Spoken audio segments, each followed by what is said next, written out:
in January, just shortly after the holidays. And I'm grateful for the opportunity to be in conversation with you all coming from many parts of the world. While I sound as if I am about to present as a Bonhoeffer scholar, I have to declare and confess that I'm not. I am trained as a psychologist, and I was introduced to the example and the life of Bonhoeffer when I was in high school at a school for girls in Nanda Seminary in Durban. Wow. It was an American mission board school, and there I was introduced to Bonhoeffer as one of the ethical stories that we as students at the time we were taught to learn, but I've not delved into that work as such. So I am a psychologist by background, and the connection, perhaps another important connection to Bonhoeffer is that I sometimes wear my faith hats. So it shines through also in my work, I believe. And so those are the connections that I have in this field. A few weeks ago, I live in Fishhoek, and I have neighbors that I recently made friends with, the Beyerses. The husband, Gideon, is a priest in a church in Scarborough, and his wife, Mother, works with him and helps him in building that community. They heard that I'm going to be speaking here today, and they gave me a book on the meditation, the Meditating on the Word by Dietrich Bonhoeffer. It was a fascinating book on how Bonhoeffer uses the Psalms at the site of meditation. And in the introduction, David Grashy, there's a moment in the introduction that I find really intriguing for me.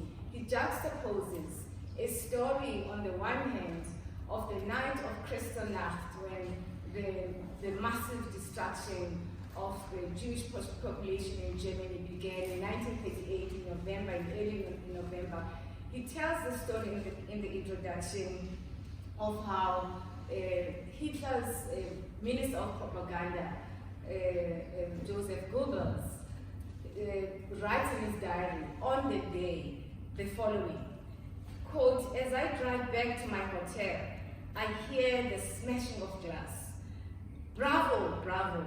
The synagogues burn like big old shacks," unquote. That is Goebbels speaking, writing in early November 1938. He juxtaposes this as he introduces the work of Bonhoeffer with a text that Bonhoeffer, rather with the text he uses, the book, a psalm in the Bible, which he says it becomes Bonhoeffer's diary of that period of Kristallnacht, where he marks next to Psalm 74, verse 7 and 8 in Psalm 74, they said to themselves, "Let us destroy them altogether." But it's the next verse that really interests me in this work, because he has marked next to this verse in Psalm 74, quote, "There are no signs for us to see. There is no prophet left. There is no one among us who knows when." Now, the interesting thing for me about this scripture from the Psalms is that it suggests that there are no signs, there's nothing to see. We won't know, we cannot see, we cannot envision the future. And yet I think the life of Bonhoeffer, and in fact even the text itself, probably is telling us that we cannot see even though there are signs.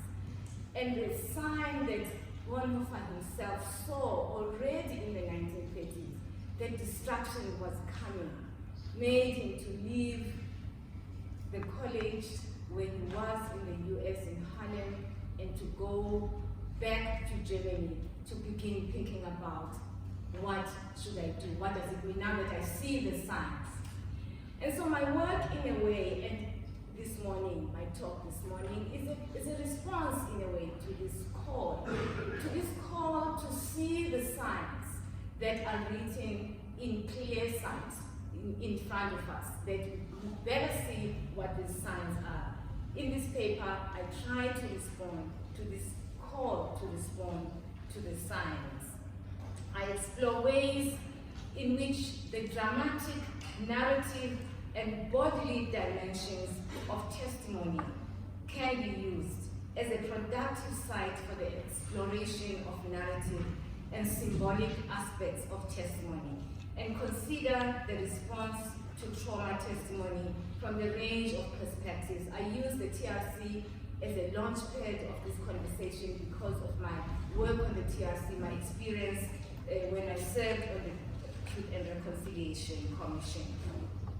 I shall engage with a select few of the testimonies presented at the TRC's public hearings, both within the TRC itself and around the time that the TRC, in other words, what was happening, other testimonies that kind of spoke to the moment of the Truth and Reconciliation Commission. The discussion in the first part of the paper looks at unique aspects of trauma's address in the context of the public testimonies of the TRC. In this regard, I am interested in how the body becomes a profound form of the language of testimony in the aftermath of gross human rights violations. And I explore new interpretive domains opened up by unique moments of communal responses to trauma testimony that emerged at the Truth and Reconciliation Commission, and use this as a way of inviting us to engage with the suffering of the other. The second part of the paper explores an alternative way of framing dialogue about the past as empathic repair. The paper concludes with a discussion of an example of an artistic response to trauma testimony, and a more general reflection on the arts as a promising approach to trauma and violence that can promote accountability and responsibility to us as listeners to these stories of trauma. An area of inquiry,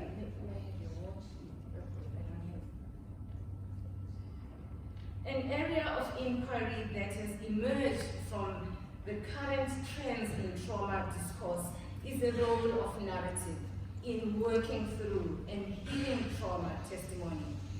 Testimony and the importance of the process of narrating trauma in the aftermath of mass trauma and political violence have taken center stage in the scholarship around trauma in social context.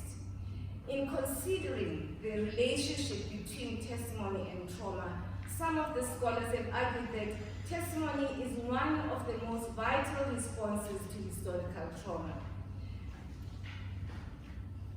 In these testimonies, survivors who suffered under apartheid in my country want, as shown in the Truth and Reconciliation Commission, want acknowledgement of their pain, not in order to forget, but rather to reclaim the dignity of the living and the dignity of and respect of loved ones who suffered dehumanization in life and death.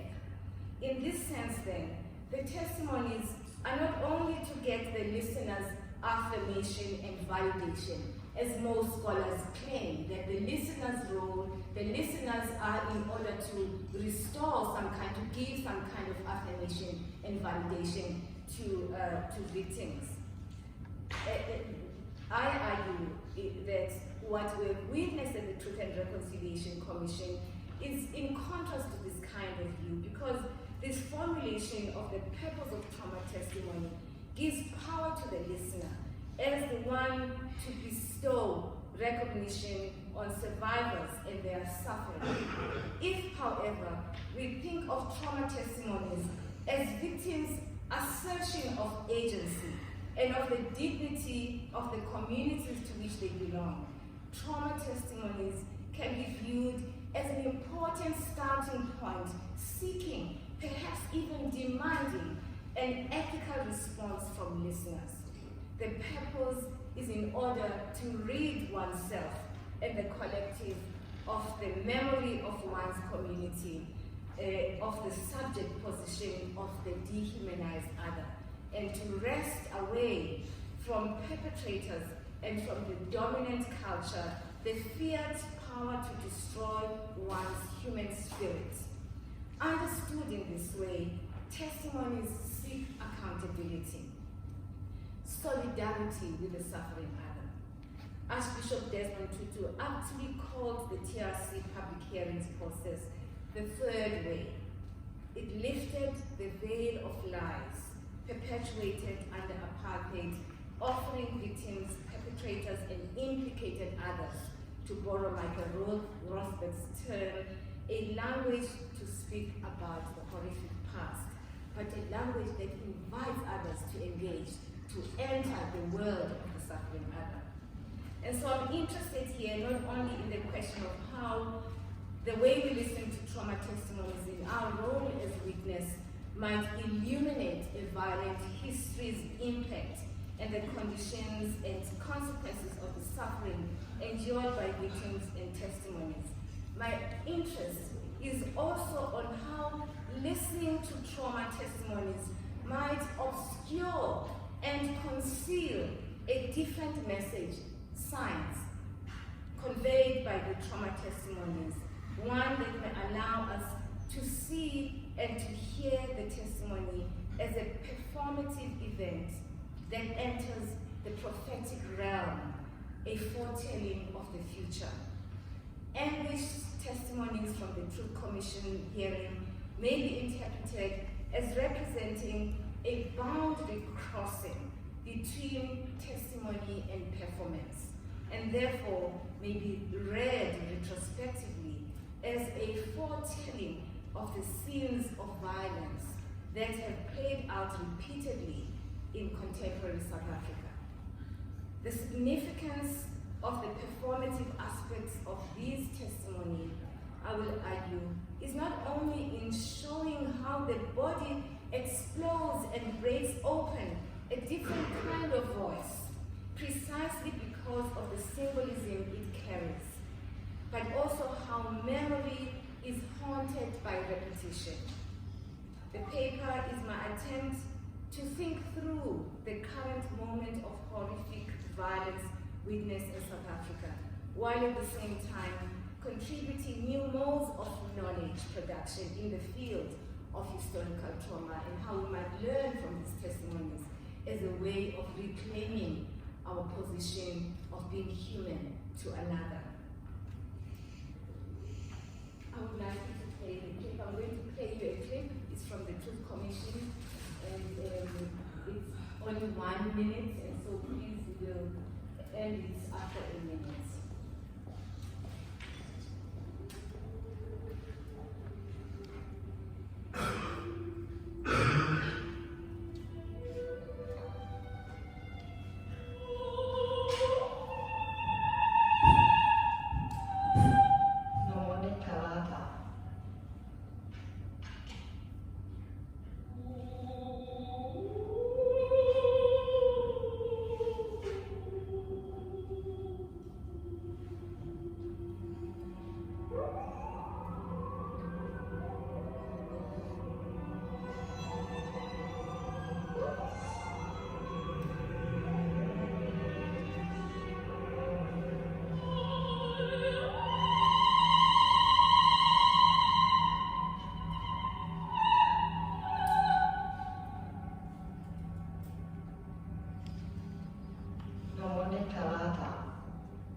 East London, South Africa, April 1996.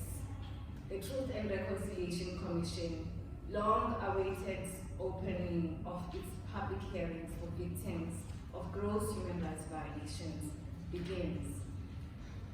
The large hall was capacity full, all black, with the white TRC commissioners and some reporters the only visible white people in the audience. When the audience rose to sing a song that was at once a poem and an anthem of black pain, sung throughout the years of apartheid, at people's funerals, political rallies, and peaceful protests, the song Liza Lisidinga Lakho Nkosi, Fulfill Your Promise, Lord, reverberated into the large hall, carrying the hope that the moment promised. The four widows of the Credit Four are among the witnesses to testify about the murder of their husbands by the apartheid security police. Nomonde Kalata, the widow of Fort Kalata, is given the microphone to tell her story. Her husband was stabbed in the heart 4 times, as the post-mortem revealed. His body burned by the apartheid security police in an effort to conceal the hand of the state in the crime. There is a moment during the testimony when Nomonde lets out a scream, wailing her pain, giving voice to it to be heard beyond the walls, within which the public hearings are taking place. Imagine that, a piercing scream that seemed to shatter the magnificent walls of the East London City Hall, a structure built in colonial times to celebrate Queen Victoria's Diamond Jubilee. When the TRC opened its public hearings, the building still housed memorial plaques for some of the fallen British soldiers when the British and the Afrikaners fought to take over South Africa. The scene of Nomonde Kalata's testimony, surrounded by walls that harken back to an earlier generational time, is a crying out to a past that goes back several generations. The violent movement of her body, thrown back as she let out a scream, seemed to carry the haunting weight of this past, seemingly expunging it into the TRC's public space of communal remembering. Using her voice and body in this way can be interpreted as a moment that represents at once an expression of anger and pain, a talking back to a past to confront this history that violently took the life of her husband, and to expose those responsible for her irreparable loss. Objectified in so many ways as the racial and sexual other in order to legitimate the colonial and apartheid order, her testimony shifts the gaze from the object of oppression to shine the light on the depravity of perpetrators. When trauma is made visible in this manner, identification with the experiences recounted by trauma witnesses often occurs among those in the audience who have endured similar atrocities, and there are multiple layers of identification as people testify about what had happened to them. Those in the audience listening are identifying with several parts of the testimony and in different ways. South African musician Philip Miller then resurrects this wailing cry from the archives of the TRC narratives, producing the music cry that we heard earlier, that I played earlier in this sound clip. Swomile Khumalo's iconic voice is heard then picking up Nomonde's scream and representing it through her magnificent and electrifying mezzo-soprano. Later in the song, several other voices emerge and merge into a choir, producing a chorus of collective voices, intermingled with the voices of other victims and survivors. And sometimes the victims' voices are dominated by those of perpetrators and their commanders, by their confessions and their denials. The effect that Philip Miller produces is a seamless repetition that reverberates like a reenactment of a wound that refuses to be silenced. Kalata's reverberating music cry seems to be telling the audience, this is not yet past, history playing itself out. I want to argue, however, that the language of this trauma goes beyond the repetition, compounding, and reenactment phenomena. The address of this cry can be interpreted as an address that speaks back to the past, while at the same time telescoping into the future. In its future-oriented voice of address, it is a foretelling of what is yet to come. It is a lament about an anguished future. For this formulation, I draw from scholars like Kathy Kalu, who's a literally psychoanalytic scholar, and the argument that trauma is a story of the way in which a person's trauma is tied up with the trauma of others. It's a fascinating kind of notion. In fact, even when you think about Bonhoeffer himself, being in Harlem, witnessing what is happening to African Americans at that time, being moved not only by the worshipping approach of the congregation of this church that he joins, but being moved also to think about the suffering of the German people and going back and taking this experience back into his own discipleship of living ethically, taking responsibility to make sure that what is about to happen doesn't actually happen. And so it is a tying up, it is an intermingling, an entanglement of one's story with those stories of others. It is possible also that Philip Miller, in creating this story, he, as a white South African, is also engaging with the story of Nomonde Talata, with the voice, with the crying voice of Nomonde Talata, and recreating and representing it in music as a way of working through his own trauma of guilt, of having been a South African, and other traumas that he suffered personally as a person with with roots in the Jewish culture. So it's interesting, this idea of how our traumas are tied up with those of others, the notion of the transgenerational aspect of the stories of trauma, as well as the stories of their healing. Archbishop Desmond Tutu referred to Kalata's scream at the Truth Commission as the defining sound that characterized the Truth and Reconciliation Commission, that the sounds of pain that had remained locked up for so long, unacknowledged, ignored, and denied. And so his response then, at that time, when he was, please move it two slides, thank you. His response when he also listened to the testimony of a man who was in a wheelchair testifying about the torture by apartheid police, his response of tears, Tutu's response of tears, was just burying his body, his head on a desk and weeping, is a response that connects his own pain, that at that moment connecting his own pain and the pain of this man. It is happening, it's a reliving of the trauma, of the torture of this man through the Archbishop's own body as he recounted the torture, as this man recounted the torture he suffered. He breaks down at the precise moment of the impossibility of words.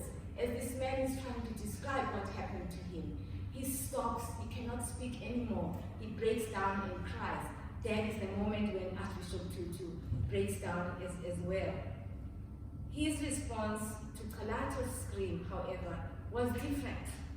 After an adjournment following Kalata's dramatic scream, and as silence hovered over and covered the hall, and the resonance of her piercing cry still reverberating in the collective memory of the audience, Archbishop Tutu sang the question that has been sung many times by Black people throughout the decades of apartheid oppression.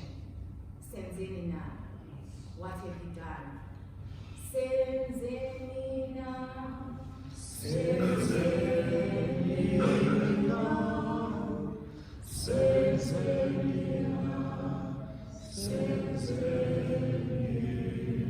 What have we done?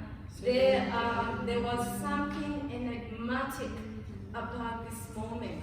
Archbishop Tutu singing with the audience spontaneously following in unison was a reminder of the strong intergenerational connection between Tutu's own relentless struggle against violence and the stories of pain and suffering recounted in the hall. His singing of the song was itself witness testimony, a wailing cry of black pain whose resonance was a force that should have woken us up to another truth, that the wordlessness of a scream and the mournful sound of a song connected 3 generations of struggle. Will it ever end? And symbolized an abiding framework, not only of a shared memory of the past, but also of the telescoping of this past. I draw from Feinberg's term the idea that these traumas are telescoped into the future, but also telescoped back. So this telescoping of the past, the voice, the scream, being a telescoping back to the past and across generations into the future. It symbolized what I call a presencing of the future at the moment of testimony, presenting us with the possibility, the tragic reality of our time, of looking at trauma not simply as a repetition of the past, but its continuity. Something that is repeated, that is reenacted, suggests a return after a break, say the break between generations. But what is conveyed by this notion of continuity is an enduring trauma that continues ceaselessly. There is no break, no past, no post. The language of the music here, both music of the opening of the TRC and the music that interrupts the telling of the stories of trauma, is also a form of response inspired by the aesthetics of trauma's address, and as a voice of a secondary witness, as some trauma scholars have called it, it is incomplete in its representation of the trauma. Some of the scholars have said, you can't, as a witness, so-called secondary witness, you can't witness about the experiences of people who have passed. Some of them even go as far as to say, you have no rights. Agamben is one of these people who say, you are a pseudo-witness. When you witness, when you have not actually experienced the act, the deed, you are a pseudo-witness. This draws, I think, a lot from the scholarship on trauma, Holocaust scholarship on trauma, where this idea that only victims' voices matter, only the dead victims' voices matter comes. And yet, in our experiences, we realize that you cannot silence the voices of the living simply because they were not there. The power of witness, the power of testimony inspires others to act, inspires others to connect in solidarity with the suffering others. So this idea of secondary witness and the idea that trauma testimonies are useless if they are presented by people who did not experience the trauma doesn't help us in building these strong bonds. There's language also by scholars, historians, for example, Dominique Lacapra, who speaks about the notion of empathic settlement and says that, and argues that in order for this to have any meaning, you must maintain a sense of distance, this empathic unsettlement. You must not immerse yourself in the life of the other. You must maintain some distance so that there is still the difference between the self and other is maintained. I think this is misguided. The invitation rendered by the aesthetics of memory in trauma testimonies, for me, evolves a different kind of response that is premised precisely on the idea that witnesses take the place of victims in their individual and collective responses to the trauma testimonies. This opens up the possibility of others' encounter with the original victim's experience and the telling of the story of what victims endures. At this point, I just want to pause for a moment. Are we supposed to end at what time? 10%?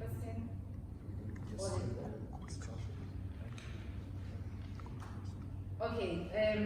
So I want to this on this point then, on this idea, this point that I'm making, that the voices of those who were not there count powerfully, because those who died are no longer present to speak for themselves. And so how do we restore these communities of human others who are concerned about transformation and change? And so I want to then share with you just an example, a powerful example from the Truth and Reconciliation Commission that is illustrative of this idea of what solidarity with the suffering pain of others, of the other. John Frick, some of you may know him, Reverend John Frick of the Anglican Church. He was part of the clergy who were involved in calling attention to the evils of apartheid. At the Truth and Reconciliation Commission, I was based in Cape Town. I chaired the hearings at the TRC, the Human Rights Violations Committee in South Africa. John Frick punctured the state's idea, propaganda, that what was happening in the townships at the time could only be understood as black and black violence. Holding a notebook as he gave testimony of what he saw, what he witnessed, Reverend Frick recounted the horrific events of one particular day when he was in Crossroads, one of the most violent areas during the apartheid area, where the police, the state rolled in all the trucks of the army in these townships and basically destroyed the community of Crossroads. At one point in his testimony, John Frick described being haunted by the scream of a baby and its mother trapped in the burning home. And he said, one horrific experience, he's telling the audience now, as a witness to that moment, was cries from a shack that was burning. It became clear that, in fact, there was a baby in there, trapped and desperate mother. And I regret that we were unable to save that baby. The memory of that haunts me still and has come back to me in my dreams in the last few days as I was preparing to come to the Truth Commission. He did not experience the trauma himself, he was not there, but he's telling others, he's giving them a picture of what I saw, why it is important that you must know it, and why it's important that you must connect to this story. Trauma testimony is not supposed to be this clearly detailed as John Frick was. People speak often about the fragmented trauma, some of the gaps in the trauma story, but his was documented. It was very clear. He had marked the cars, the trucks of the police. He had marked the moment at which they stopped to shoot, and at which the black people that they mobilized to work with them were killing people all along the streets of Crossroads. I remember the warm blood, and this is very important when we think about how witnesses evoke visual memory as well as other kinds of memory, this kind of visceral kind of memory, and visceral sensations and visual imagery. In their testimonies, in the aesthetics of trauma, we understand that this is important too, because it inspires us to know more, not only to know, to connect and to act. I remember the warm blood on my hands. I put my hands on this dying man's head and prayed for him. And then I saw that he had a deep slash in the neck, and in fact his head moved slightly to one side without his body moving, and opened up this deep gash. You must hear it. Don't hide away from it. This is what happened, he is saying. The visceral sensation of the memory of the warm blood on his hands is evocative. The past is an embodied psychic reality for many people whose lives are marked by histories of violence. For Fried, reading his own archive re-evokes the mental landscapes of the scenes of the violence and meticulously recorded the past in ways that we came to understand what happened in those days. The validation of a testimony by others is what gives the testimony an edge, but it may also reawaken and give form to what may have been hidden or pushed below the surface of consciousness. And there are resonances with Bonhoeffer's own work in this. The truth about the past cannot be known without these witness testimonies. Their role is not only to remind us about how victims suffered and about the depravity of the perpetrators, but crucially, to remind us about what it means to be an engaged, responsible citizen. This, for me, is the essence of John Fried's testimony, an example of the life of Dietrich Bonhoeffer. Their testimony offers evidence that ordinary people, given the circumstances, are capable of far greater evil than we could have imagined. But they also show that so are we, capable of far greater virtue than one could have thought. We can transcend our differences and forge bonds of solidarity. And now this is where I put on my faith hat. The ethical imperative, our discipleship as Christians, is to be in solidarity with the suffering other. And now I want to give an example as a last thing that I discussed. Jump to this example, this artistic example of one person who did just that, and how her story lives on as an example at the Constitution Court in South Africa, as an example that invites others to engage empathically with the other. I like this story because for me, it reaffirms this idea that forgiveness is a word. It's actually a word that really doesn't invite us to think much more productively about the idea of engaging empathically with the other. Forgiveness suggests that I'm forgiven and moving on. Empathic repair, in contrast, suggests work in progress. I wake up every day, I am repairing every day. Whereas this other word means I'm forgiven and I'm moving forward to other things. Reparative, which is what I'm suggesting that this artistic work is demonstrating, is really about engaging constantly. It's a movement towards the other, towards engaging with the other. It's a story of an artist called Judith Mason, who, can you please move the slide to the dress, the blue dress. Judith Mason depicts the story of a woman who was murdered, tortured by the apartheid security police.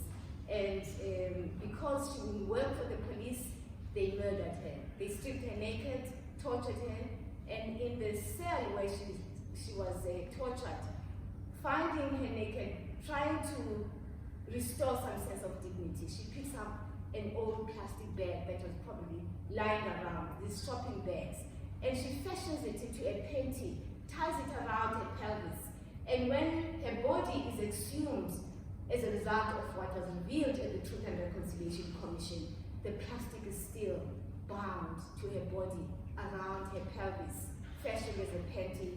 Clearly, a woman who was trying to protect her privacy, to hide herself, or at least to restore a sense of dignity in the face of dehumanization by these police. Judith Mason creates this artistic piece, and it's called The Blue Dress. And I'm going to read a few, and actually there are two things, only two things I'm going to say, maybe three, about this dress. One is that she is inspired to develop this artistic work because she is moved to doing so, to connecting with the pain of this young woman, Pumla. She's in her art studio, in the basement of her home, in her art studio, minding her business, doing her artwork. Over the radio, the voice of the perpetrator comes through. The commission hearings were broadcast live, and she hears the story of these men describing how they tortured her, how they drove her to her grave and shot her, and her body fell into the grave and then covered her. That's how she died. And she weeps.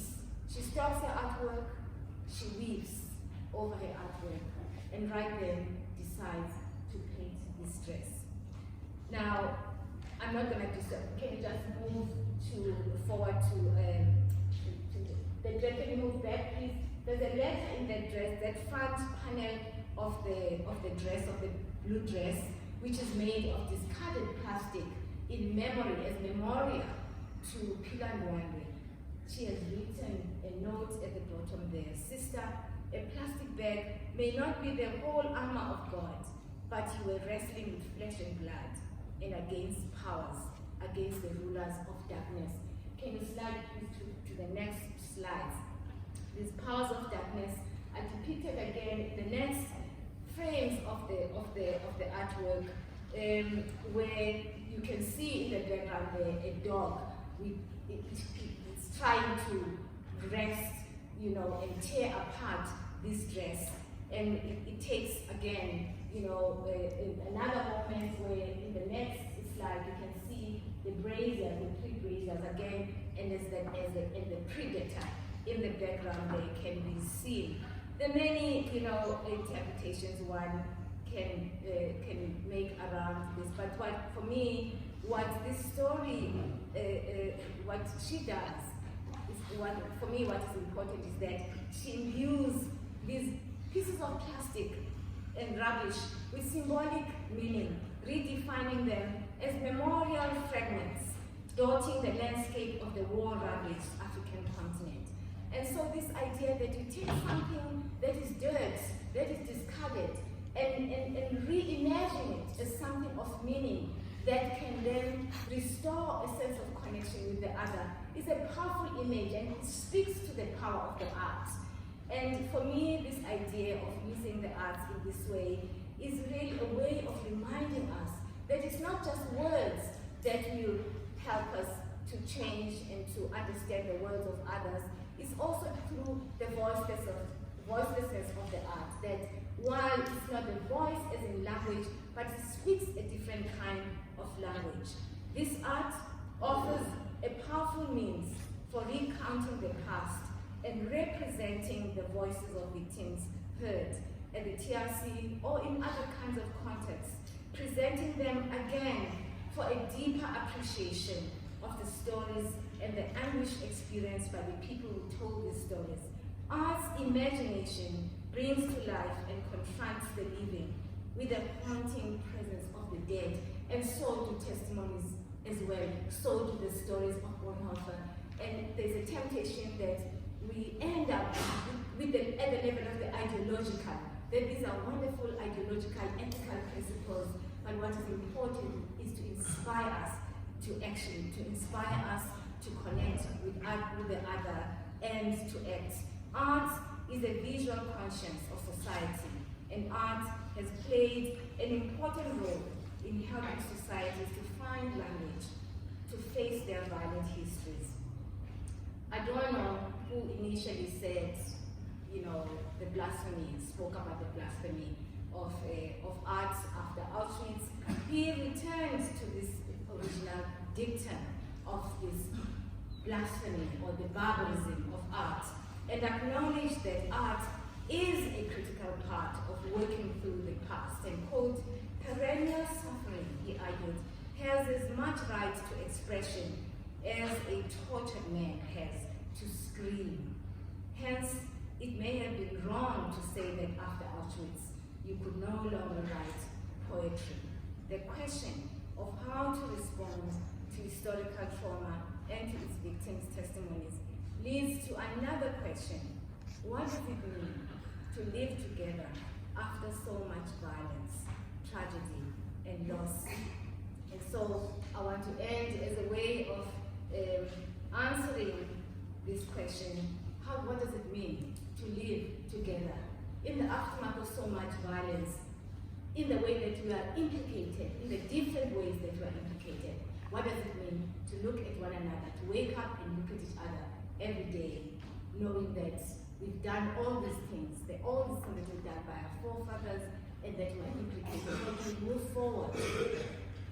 I return to the book that I began with, the Meditations of Bonhoeffer. There's a moment there where he again refers to his Psalms in this time, Psalm 147, and just excerpts that I'll read from this psalm. He gives snow like wool. He scatters his hail like breadcrumbs. He sends forth his word and melts them. In other words, all these mountains, all these storms, the stormy weather, the snow, the cold, and the suffering of the world, he sends forth his word and melts them.